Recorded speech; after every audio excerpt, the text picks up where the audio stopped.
If you are interested in learning how to get patient input, this video is designed to help you understand how to maximize patient input in the design and development of medical device clinical trials.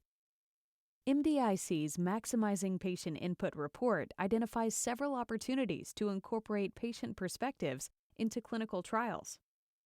We are going to focus on two of these areas: improving trial enrollment and identifying aspects of trial protocols and design that can be improved. There are several benefits to asking patients for their input in clinical trials, including faster study recruitment, better participant participation and follow-up, reduced protocol revisions, streamlined data collection, and more relevant data on outcomes that matter to patients. In this example, we're going to use a patient advisory board. The first step is to convene an internal project team with relevant internal stakeholders. These can include clinical affairs, research and development, regulatory affairs, marketing, market access, and any others who may be interested in learning about the patient perspective. The project team then identifies the purpose of asking the patient advisory board for their input. In this case, for example, addressing barriers to this specific trial's accrual or retention effort. The group then identifies the target patient population. Ideally, those are patients who are currently experiencing or suffering from the disease that the device is identified to treat. This could also include caregivers who may be helpful in providing objective feedback and perspectives. Next, the organization will want to recruit patients and/or caregivers and identify approximately 10 to 15 individuals for participation in the patient advisory board. Some specific details on that step. First, identifying patients. There are several sources that a company may want to use to identify patients, notably the Center for Information and Study on Clinical Research Participation, or CISCRP, patient advocacy organizations related to the disease state, online patient communities, or market research vendors. Companies may wish to screen or train participants if necessary, but the onus is on the company to make sure that the information that is presented to them is understandable. Companies looking for the experience of the participants as patients or people, not as clinical trial experts. However, in some very complex cases, it may be helpful to have patients who understand the clinical trial process. An organization that has experience in training patients on that in Europe is UPATI.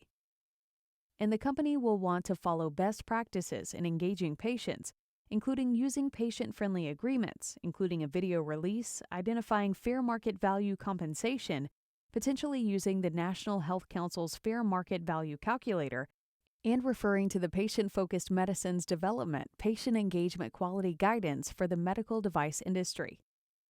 Next, the organization will want to develop materials to share with the patients during the session. Those materials usually include a general overview of the study, maybe some specific questions that the study team seeks to resolve, and they want to ensure that there's easy comprehension of that information. Please see MDIC's Communicating with Patients report for more information. Then the organization will want to conduct the input session with a trained facilitator. Generally, these sessions are recorded and transcribed. They are conducted on Zoom or Microsoft Teams that will allow multiple individuals to participate in the process and reduce the burden on the patients or participants in involvement in the patient advisory board. Other project team members may then also observe, and project team members may ask questions that follow up to questions that the facilitator asked. Sometimes the facilitator asks open-ended questions, asking for general feedback. Sometimes the facilitator may direct questions specifically to patients, based upon something that they may have said during the conversation. After the session is completed, the company will want to hold an internal post-session debrief, at which point someone is responsible for summarizing the findings, sharing them with the group, and then getting feedback from the group on what needs to be emphasized or information that may have been missed during that process. Next, there is an internal report that's produced and an action plan identified and followed by the company. Best practices are to maintain a central repository for future projects to refer to in advance, and to share feedback directly back to the patient advisors. For more information on how this can be done, please see the next video, the case study example, and then ultimately FDA's reaction to this process. You can also find links to the resources that MDIC created for this project.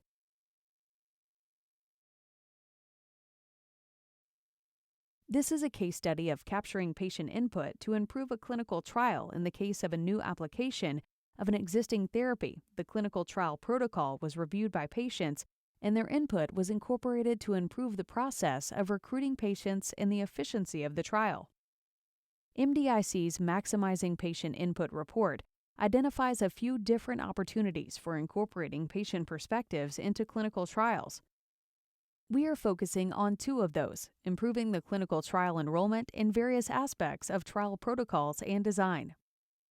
There are several benefits of asking patients for their input, including improving recruitment and enrollment, improving participant commitment, reducing the number of protocol revisions, streamlining data collection, and obtaining relevant data on outcomes that matter to patients.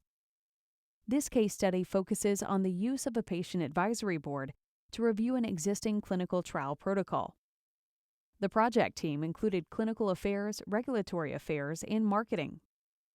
The purpose of the advisory board was to identify existing trial protocols' barriers to trial recruitment. The patient population identified were those people matching the inclusion and exclusion criteria of the trial protocol. The recruitment involved 13 patients that were recruited through SysGroup, 2 of which were accompanied by caregivers. The device company developed materials to review with patients, which included the inclusion and exclusion criteria, the number of site visits, the type and frequency of diagnostic tests, which outcomes were to be measured, the number of assessments following the procedure, data to be collected by patients over the course of the trial follow-up, and the review of informed consent forms. The organization then secured contracts and agreements with patients and identified appropriate compensation. Then a Zoom meeting was conducted by a trained facilitator with the materials that were provided by the organization. The outcomes of the impacts of this process were the organization and their internal stakeholders developed a much deeper understanding and appreciation for the patient's experience. It improved or streamlined their informed consent documents to maximize patients' comprehension. It replaced a more invasive diagnostic test and a biopsy with a less invasive alternative through imaging. It added a quality-of-life patient-reported outcome to the study, which was identified by patients as the most important outcome or attribute for their recovery, and it replaced the patient diary requirement with a passive actigraphy system to collect functional status and sleep outcomes. To learn about FDA's reaction to this process, please see the next video. You can also find links to the resources that MDIC created for this project. Hi, I'm Barry Leiden, Vice President of Patient Engagement at Edwards Life Sciences. Really excited to have a couple of great representatives from FDA here today to share with us their perspective on incorporating patient perspectives into the design of clinical trials. We have Doctors Michelle Tarver and Owen Ferris from CDRH. Michelle, can you give us a little bit of background of your role at the agency? Sure. So I'm Michelle Tarver. I'm the Deputy Director of the Office of Strategic Partnerships and Technology Innovation at CDRH. Our office is charged with providing leadership for how we do collaborative partnerships in scientific areas, as well as emerging technology-related activities. In our office is standards work, patient science and engagement, as well as cybersecurity, digital health, emergency preparedness, as well as studies of underrepresented populations such as pediatrics and the health of women work. Hi, I'm Owen Ferris. I'm the Principal Deputy Director in CDRH's Office of Product Evaluation and Quality, or OPEC. OPEC has about 1,400 people comprised of 9 different offices, our 7 device-specific offices, as well as our Office of Regulatory Programs and our Office of Clinical Evidence and Analysis. All of the review teams that review pre- and post-market submissions reside within OPEC, and I help support and oversee that work. Great, thanks. We'd be really interested to learn from you, what is it that you are looking for out of medical device companies as we are trying to figure out how to incorporate patient perspectives into clinical trials? What are different ways that we can do this that are helpful to the agency and its decision-making process? Owen, maybe you could start. Sure. There are so many ways in which patient engagement can help make better trials. I'll highlight just 3 of them. The first is patients can be really informative in helping us figure out if we're asking the right questions in a trial in the first place. A trial is generally designed to assess the safety and effectiveness of a product, and how we measure that matters. And engaging with patients and seeing if the trial is designed in a way to assess how the product works and whether it's safe in a way that matters to patients can be really important and help us ask better questions. The second is to get patient support in helping us to design a trial that is practical to implement and to complete. And so looking at what we ask patients to do, how often are we asking them to come in for follow-up visits? What are we doing in those follow-up visits? What are we expecting of patients? And is it reasonable? Is it practical? And will patients want to participate in the trial? And the third is, how are we communicating? Patients can be really helpful in looking over information on how we're informing patients about the risks of the trial. What does the consent form look like? And is it understandable and makes sense to patients?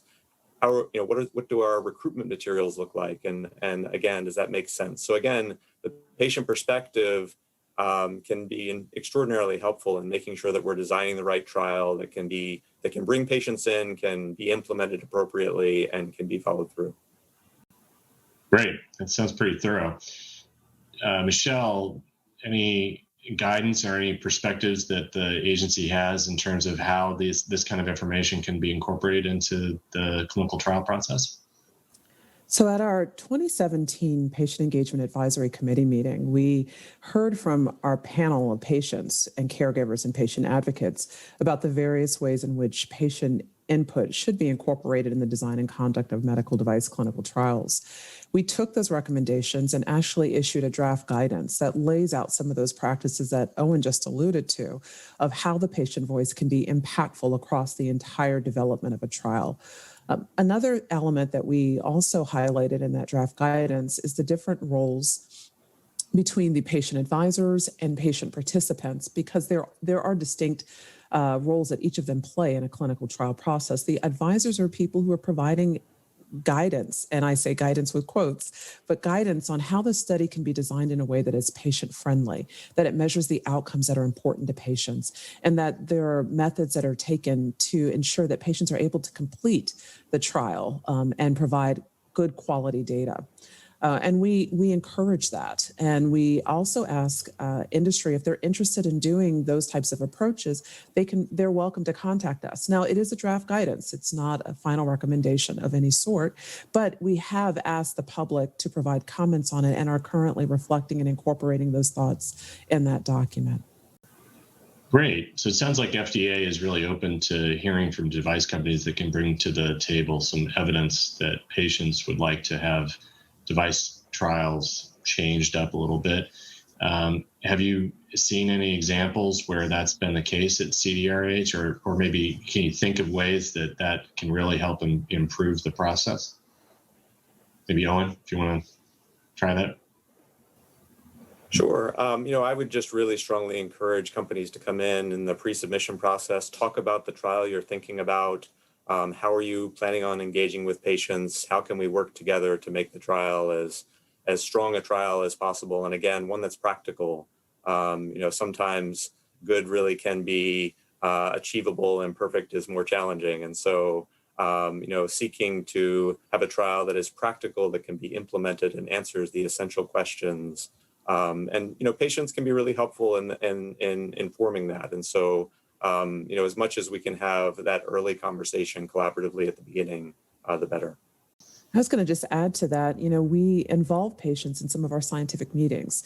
We had last February, before the lockdown during COVID-19, we had a workshop on artificial intelligence in radiological imaging. And that workshop, the patients actually came and spoke and provided their perspectives to the industry, to the reviewers, and to other interested stakeholders. And so that helps not only with possible trial development, but also the upstream development process of a medical device so that it best meets the needs of the patients in which it's designed to serve. Last question. Do you guys listen to patients? And if so, how has it helped you in doing what you do best? Absolutely, we do. We listen to patients and invite them in to speak to us about their experiences. We have a couple of different mechanisms via which patients are invited to speak with us. One of them is through our patient conversations, and patients actually ask to come share with us their experience living with their conditions, as well as interfacing with medical devices. We also have a more formal method of getting aggregated responses from patient organizations about what it's like to interface with medical devices. And we take all of that into consideration, not only when we're looking at specific medical devices, but also as we're looking at policies and other regulatory related activities. We can be better regulators if we have a deeper understanding of what's important to patients, how they value their risks and benefits in treating their condition. And we're really excited to get that input, and we've been expanding the ways in which we do that. That's fantastic. Thanks. Well, thanks so much. I think we all can learn a lot from the example that CDRH FDA has taken in this field, and really appreciate your guidance and input. So thanks for joining us. Thank you. Thank you.